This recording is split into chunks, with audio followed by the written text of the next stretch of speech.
निर्णायक तौर पे खत्म कर सकती थी, लेकिन भारतीय जनता पार्टी की कायरता की वजह से ऐसा नहीं हो पाया। प्रधानमंत्री नरेंद्र मोदी जी डर गए ट्रंप की धमकियों से। प्रेसिडेंट डोनाल्ड ट्रंप ने एक बार नहीं, दो बार नहीं, तीन बार नहीं, चार बार नहीं, 25 बार दुनिया भर में जाके कहा कि मैंने धमकी दी कि मैं व्यापार बंद कर दूंगा, और व्यापार बंद कर दूंगा, इसलिए भारत ने अपना युद्ध छोड़ दिया। एक बार नहीं, 25 बार डोनाल्ड ट्रंप ने यह कहा। आज मैं भारतीय जनता पार्टी से यह पूछना चाहती हूं कि क्या अमेरिका से व्यापार की कीमत हमारे बहनों के सिंदूर से ज्यादा कीमती थी, जो उस व्यापार को बचाने के लिए आपने सीज फायर कर दिया। पूरा देश सेना के साथ खड़ा था, पूरा देश वायुसेना के साथ, नौसेना के साथ खड़ा था। अगर कोई एक व्यक्ति हमारी देश के सेना के साथ नहीं खड़ा था, वो थे हमारे देश के प्रधानमंत्री नरेंद्र मोदी जी, जिन्होंने सेना को धोखा दिया, जिन्होंने देश को धोखा दिया, जिन्होंने हमारी बहनों के सिंदूर को धोखा दिया। ये आप प्रधानमंत्री नरेंद्र मोदी की सच्चाई। धन्यवाद। चलिए, अब माननीय मंत्री श्री कपिल मिश्रा जी, आप शांति रखिए। चलिए, कपिल मिश्रा, आपको शोर मचाने से मतलब और कुछ नहीं है। मतलब माननीय नेता विपक्ष को कोई दिक्कत नहीं है, आपको दिक्कत है? उनको कोई दिक्कत नहीं है। चलिए, बोलिए आप।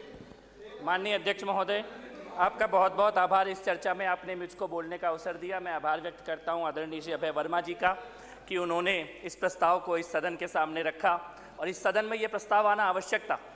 इसी सदन में खास तौर पे आना आवश्यक था, क्योंकि इसी सदन में कुछ समय पहले तक ऐसे पापी और भ्रष्टाचारी बैठे थे जो यहीं से खड़े होकर सेना से सबूत मांगते थे, और आज वो इस सदन में क्या दिल्ली से ही भाग गए।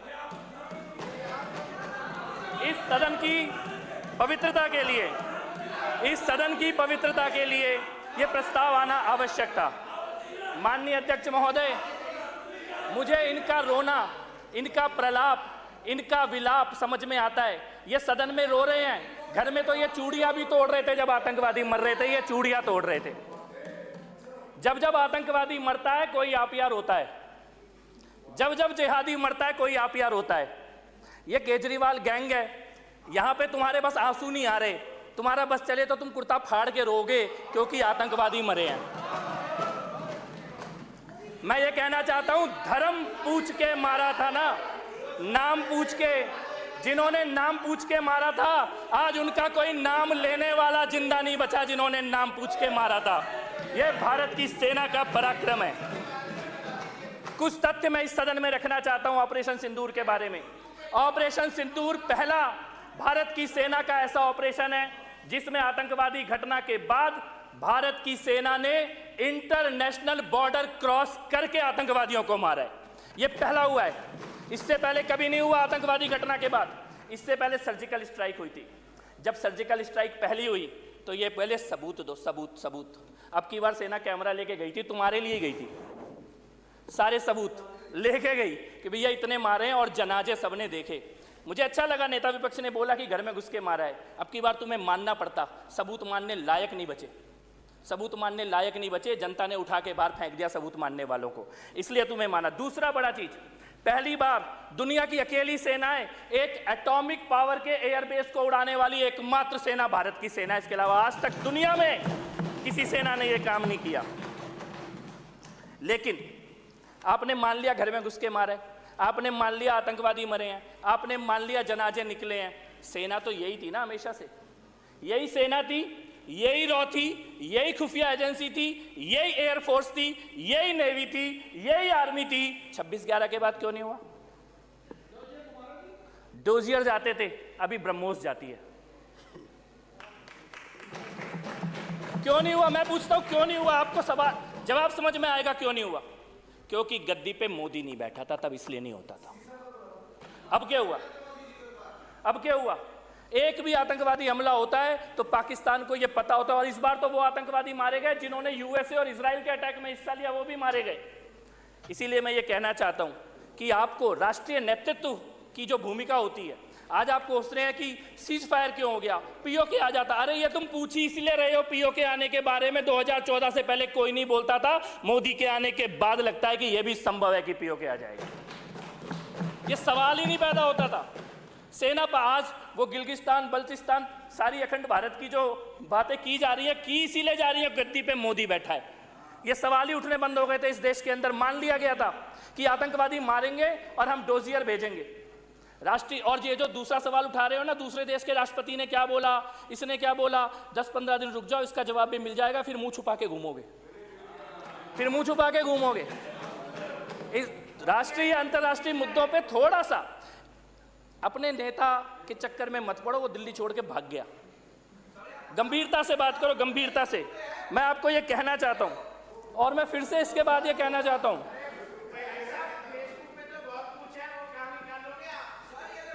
तुम्हारे पेट देखो, मेरे को पता है तुम रोने वाले हो, मत रो, इसी में तुम्हारा भला है। मैं इस सदन में चेयर से बात करिए प्लीज, अध्यक्ष शांत महोदय, रहिए, आप शांत रहिए जी। अध्यक्ष महोदय, मेरे को मालूम है, मैंने अपनी बात की शुरुआत में ही कहा था कि अब रोए कि तब रोए। इस सदन के अंदर सेना के पराक्रम की चर्चा हो, राष्ट्रीय नेतृत्व के, प्रधानमंत्री मोदी के निर्णय लेने की चर्चा हो। इनको फोन आ रहे हैं ऊपर से पंजाब से कि रो, कुर्ता फाड़ो, चिल्लाओ, रो, कुर्ता, इनको सबको फोन आ रहे हैं। पंजाब से फोन आ रहे हैं, वो बैठे हैं इनके कि भाई रो क्यों नहीं रहे, सदन में चर्चा हो कैसे रही है, सेना के नारे कैसे लग रहे हैं। लेकिन तुम्हें पता है कि बाहर निकल के दिल्ली की जनता छोड़ेगी नहीं, सो तुम्हें नारे लगाने पड़ रहे हैं।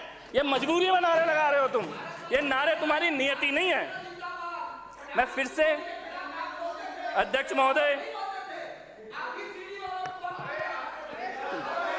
आप अपनी बात जाने थोड़ा अध्यक्ष जल्दी महोदय, करिए। मैं ये कहना चाहता हूं पुनः इस प्रस्ताव आप के बैठिए समर्थन में अजय जी, मैं अनिल मैं जी फिर से प्लीज। अपनी बात को अध्यक्ष कोई महोदय, नहीं, चलिए आप बोलिए। अध्यक्ष महोदय, अपनी बात को समाप्त करने से पहले मैं ये कहना चाहता हूं, मैं अपनी बात को समाप्त करते हुए केवल इतना ही कहना चाहता हूं, मैं केवल इतना ही कहना चाहता हूं अपनी बात को समाप्त करते हुए कि ये सदन इस प्रस्ताव का समर्थन करता है, सेना के शौर्य को और पराक्रम को और यश को नमन करता है, प्रधानमंत्री जी के और राष्ट्रीय नेतृत्व के निर्णय लेने की और दूरदृष्टि की संकल्प का अभिनंदन करता है।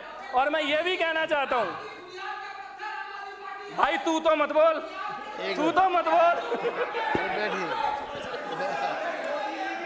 चलिए कब मैं बोलूं माननीय भैया, मंत्री जी, छाछ बोले तो बोले, छलनी भी बोले, कॉन्क्लूड करिए। छाछ बोले तो बोले, छलनी भी बोले, जिसमें हजारों छेद। चलिए अपने छेद गिन ले भाई। चलिए, धन्यवाद। 1 मिनट, अनिल जी बैठिए। अनिल जी चलिए कंक्लूड करिए। मैं तो बस इतना ही कहना चाहता हूँ, छाछ बोले तो बोले, छलनी भी बोले, जिसमें हजारों छेद। धन्यवाद, धन्यवाद, बहुत बहुत आभार अध्यक्ष महोदय, इस सदन में बोलने का मौका देने के लिए। हम इस बहुत प्रस्ताव का समर्थन करते हैं। माननीय मुख्यमंत्री श्री रेखा गुप्ता।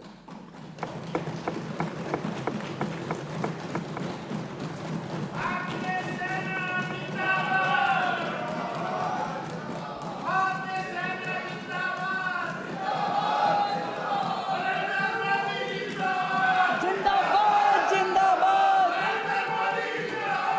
जिंदाबाद जिंदाबाद।